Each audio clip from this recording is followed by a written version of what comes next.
waxaa magaalada Dooxa ee dalka Qatar lagu soo gabagabeeyay koob loo qabtay kooxaha kubadda cagta ee jaaliyadda Soomaaliyeed ee dalka Qatar kaasi oo socday muddo bil ah isla markaana dhalinyaradu ay ku soo bandhigeen ciyaaro aad u xiiso geliyay bulshada waxaana soo qaban qaabiyay xiriirka kubadda cagta ee Somali Mini Football qaybtiisa dalka Qatar. koobkan ayaa waxaa loo qabtay 8 kooxood waxaana munaasabadii furitaanka ka soo qayb galay mas'uuliyiinta safaaradda Soomaaliya, waxgarad, aqoon-yahano, maamulka jaaliyadda iyo dadweyne kale oo u soo daawasho tagay. Qunsulka safaaradda Soomaaliya ee dalka Qatar, Mukhtaar Cali Yuusuf, oo munaasabadii furitaanka hadal ka jeediyay ayaa ku ammaanay dhalinyarada sida wanaagsan ee ay isku soo abaabuleen.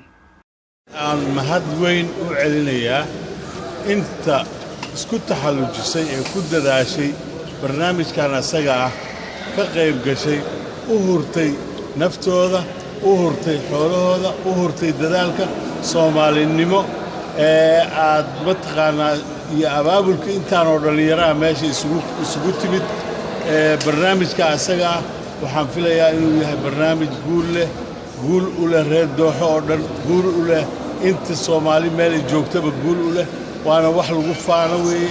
aad iyo aad baan idinkugu mahad celinayaa.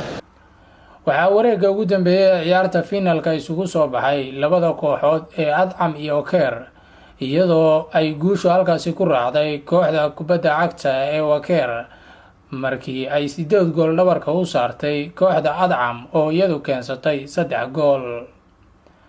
orodyahanka Soomaaliyeed ee caanka Cabdi Bile Cabdi, tababare Bashiir Fokis oo horey uga tirsanaa xulka qaranka Soomaaliya, iyo Yaasiin Ismaaciil oo isaguna ah muwaadin Soomaaliyeed oo ka mid ahaa xulka dalka Qatar ee kubadda basketballka ayaa ka soo qayb galay daawashada ciyaarta ugu dambeysay, iyadoona gabagabadii ay halkaasi dhalinyarada ku guddoonsiiyeen koobka iyo bileedaha kale ay mutaysteen intii ciyaaruhu socdeen.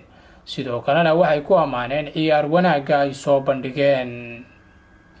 Cabdi Bile Cabdi oo kulanka ka hadlay ayaa uga mahad celiyay dhalinyaradii soo qaban qaabiyay ciyaaraha, wuxuuna sheegay inay ciyaaruhu yihiin isdhexgalka bulshada, sidoo kalena labadii kooxood ee ciyaartu ay dhex martay ay soo bandhigeen ciyaar aad u wanaagsan.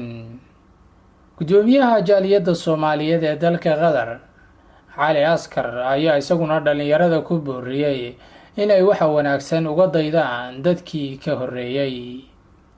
ugu dambeyntii waxaanu dareenkooda farxadeed ciyaarta kadib wax ka weydiinay dhalinyaradii ay guushu raacday. alxamdulillah badnay ciyaarkeena si fiican way ciyaareen. alxamdulillah 8-3 I think. alxamdulillah.